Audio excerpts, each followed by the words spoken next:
If we take a look at some of these specific groups in a little bit more detail, we see that our alkali metals, which is our group 1 metals, have some very unique properties to them. First of all, they're highly reactive in water.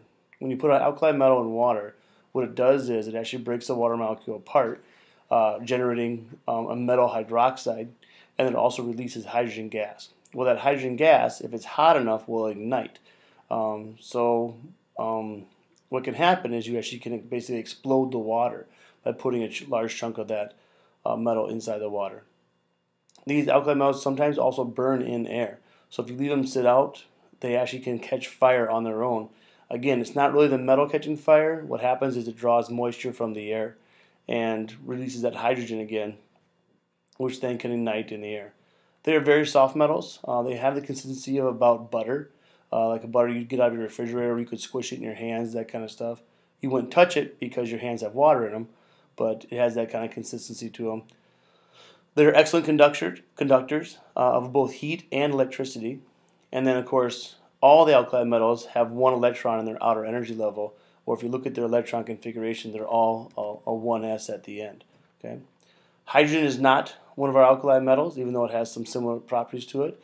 It starts with lithium and works its way down. And here's just a couple images for your different alkali metals. Notice how they're sealed in containers. And then, of course, lithium is used in batteries, that kind of stuff also. We'll have a demonstration for you guys on this tomorrow. Now here's a quick video for you guys on how the alkali metals interact with water. Whether you've left school or you're still at school, you can appreciate the sheer fun and mayhem that chemistry can be. There's so much to it. Bunsen burners, mixing chemicals. Very nice. Now, you may have been allowed to mix very small amounts of lithium with water. You may, if with a responsible adult, have mixed H2O with sodium. And you may, under very strict scientific control, have witnessed potassium mixed with water. But the odds are, if you have, it will only ever have been on one of those rubbish science videos. These next two are the dog's nuts of the periodic table. They are, if you like, the king and queen of alkali metals. Mix these babies with water, stand well back, and watch the mayhem. And that's just what we're going to do. Mr. Tickle, bring on the rubidium. Here it is. Is that it? Well, it might not look like much, Richard, but it's a highly reactive metal. It's sealed in this glass tube under argon atmosphere conditions, just for safety. Right, so what's going to happen when you drop that in the water? Well, imagine, if you will, letting off a hand grenade in a bathtub. Righto, I'm off. Have that. OK. Good luck. Everybody, this one's going to be bad! 2 grams of rubidium will only react when our specially designed vial dissolves in the water, which gives John a few crucial seconds to get into our safety zone.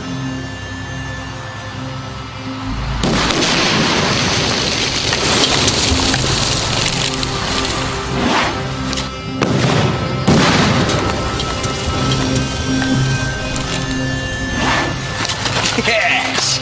Wow. That is more like it. Only on Brainiac do you get that kind of science. But I believe we can go one better. There is one more alkali metal we can legally use. Yes, Richard, cesium, the emperor of alkali metals, particularly nasty, could go off at any time. And that's it. Oh, yes. Brilliant. I like it already. Now, what's that going to do when it hits the water? Imagine a depth charge in a bathtub. Fair enough, mate. I'll leave you to it. Good luck. Thank you. As our cesium sinks in the water, the rapid generation of hydrogen gas should produce quite an explosion.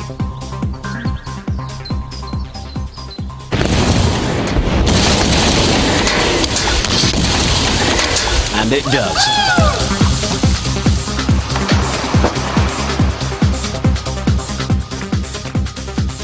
Magnificent. And I think that concludes today's experiment. There is, I should say, one more, even more reactive metal, francium. But for some reason they wouldn't let us have any of that. Still, there you go. Today's lesson. Never mixed alkali metals with water. Next group that we wanted to talk about is our alkaline earth metals. Now, the alkaline earth metals have some similarities to the alkali metals in terms of they're still a relatively soft metal. And they're still a relatively reactive metal, but there are some differences, and these are the ones that we want to kind of talk about in terms of these group 2 elements. So first of all, alkaline earth metals, when you look for those, they are the second group, starting with beryllium, working your way down into radon. So that is your group 2 elements. When you compare them to the alkali metals, even though they still have a lower melting point than most metals, they do have a higher melting point than the alkali metals. Okay, so if we start doing some comparisons, their melting point would be lower than the typical metal, but would be higher than the alkali metals. They're less reactive than the alkali metals, but still, you will never find an alkaline earth metal uncombined in nature. So we never find just calcium metal sitting around. We don't ever find just magnesium metal sitting around in nature. Now, we use magnesium in alloys a lot, and we use calcium in compounds a lot, but we don't find them in their metallic form just by themselves in nature. They are harder than the alkali metals, and they are more dense than the alkali metals. So that's something you kind of keep track of. But they're still relatively soft, and they're still relatively low in the density spectrum in comparison to a lot of the metals that we have. So then that kind of is said down here. So there's still more reactive, softer, and lower melting points than most transition metals. So our transition metals, if you remember, those are groups 3 through 12. Those are more of your traditional kind of metals that we think about in terms of like iron and copper and nickel and those kind of metals. Now for the alkaline earth metals, they have 2 electrons in their outermost energy level. So when alkaline earth metals start to ionize, they will form a 2+ charge. If we go back to the alkali metals, because they had a 1+ charge, or because they have a 1 electron in their outer electron level, they would actually only form a 1+ charge. And we'll talk more about that as we go through this unit. So here's your alkaline earth metals. Again, you will notice that they have some similar properties to them, and we'll talk more about them as we go through the year. The next group we want to talk about are our halogens. So we've talked about group number 1, group number 2, and then we skip over the middle of that whole periodic table and we jump way over to group 17. Group 17 we call the halogens. They are nonmetals. They are not a metallic in nature. They're actually non-metallic in nature. The term halogen actually comes from the idea of being a salt former.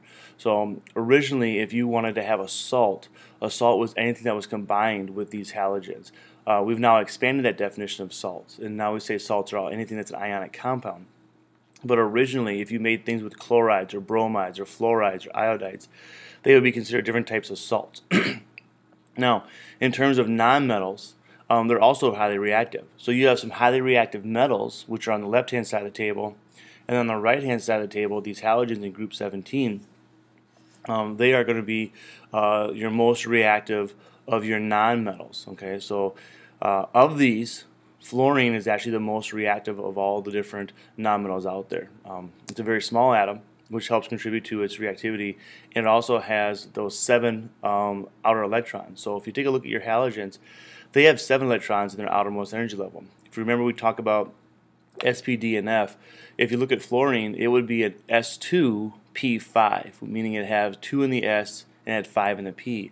Well, that's a real unstable configuration for fluorine. It doesn't really want to only have 5 electrons in its outer energy level, that p orbital. It wants to fill that up to have 6 in there, plus the 2 that are in the S for a total of 8. So again, we talk about that kind of magic number of 8 electrons keeps everything stable.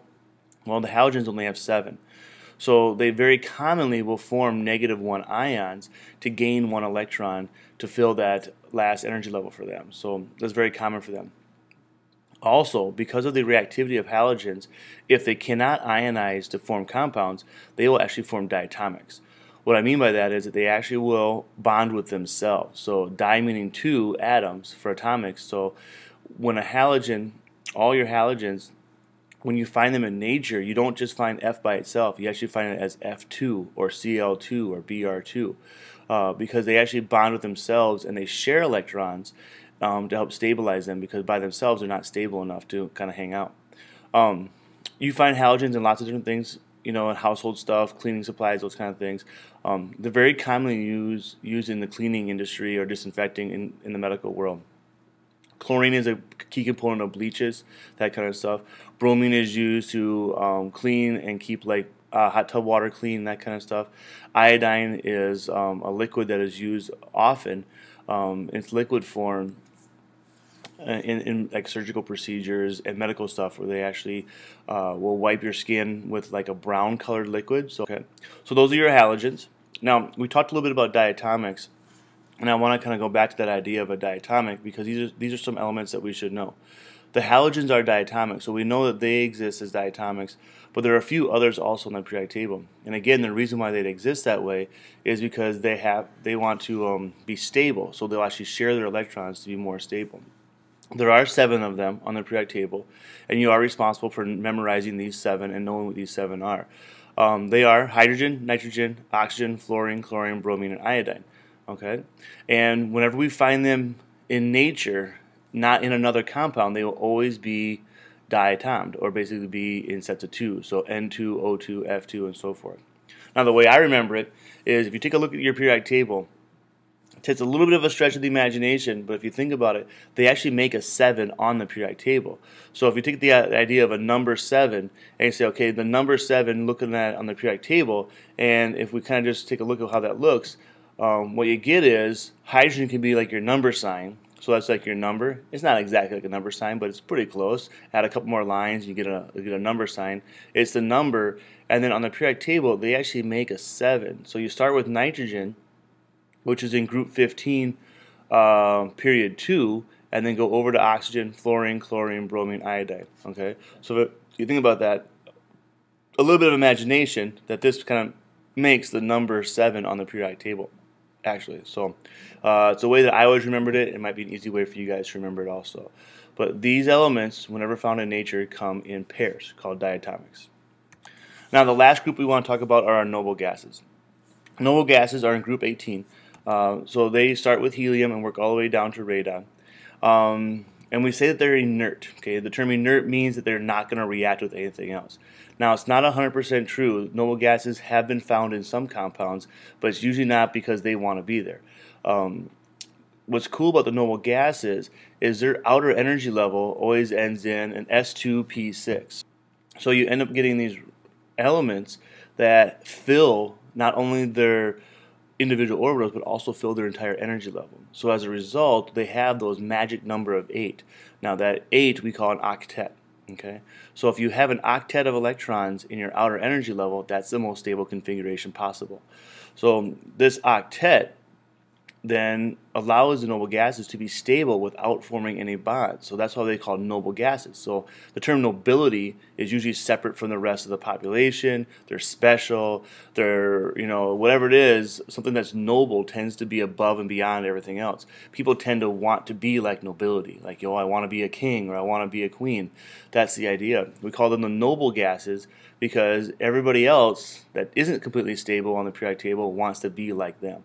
So they'll actually ionize and share electrons and do a bunch of chemical bonding type stuff to get configurations that match the noble gases. The noble gases already have it. They already end in S2P6, which is the most stable configuration out there.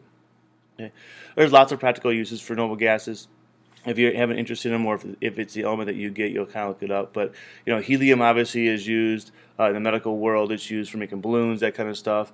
Neon is used in lighting, and those kind of things. Argon's kind of cool. Argon is actually used in the manufacturing industry. It's an air replacement. So places where you do not want to have a chemical reaction to happen, or places that you do not want oxygen, basically, what they'll do is they'll pump argon gas into the chamber, and they can run either a manufacturing process or a chemistry lab or an engineering kind of lab type of deal under argon instead of air. The reason is nitrogen and oxygen can be reactive. So by using argon, you're putting a gas around whatever you're doing that's non-reactive, so they won't actually be part of the chemistry. Krypton I'm not real familiar with. Xenon, again, I know both of these are used in lighting sources, that kind of stuff. And then radon is actually something that's a little bit kind of interesting, especially for Dakota County, because radon gas is a gas that naturally seeps out of our soil. And Dakota County tends to be high in radon gas. Radon gas, what makes it kind of interesting or dangerous for us in Dakota County is that radon gas, if you breathe that in too high levels, actually can cause lung cancer. So again, we've already talked about the 8 outer electrons, most stable configuration, and they do not ionize. Okay, so those are your noble gases. All right, guys, we're going to stop here at the noble gases and kind of end the video. Next time we get into our next segment will be all about metals, nonmetals, and that kind of stuff. So, all right, thank you.